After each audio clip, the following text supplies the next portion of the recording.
ទាំងអស់គ្នាខ្ញុំមាន topic មួយចង់និយាយទៅទាំងអស់គ្នាឲ្យបានឃើញពីការប្រើប្រាស់ម៉ូតូនៅ South America បាទ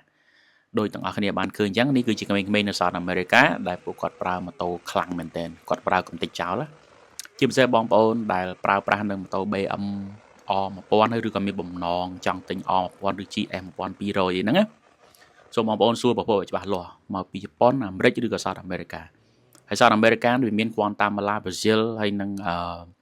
Venezuela ផ្សេងពួកហ្នឹងគឺប្រើម៉ូតូកំតិច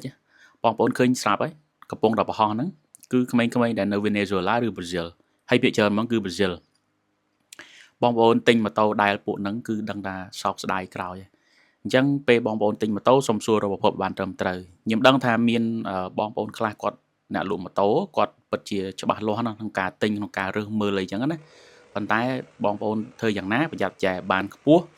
ព្រោះថាមានជនឆ្លងឱកាសខ្លះគាត់លក់ម៉ូតូគឺគាត់លក់អញ្ចឹង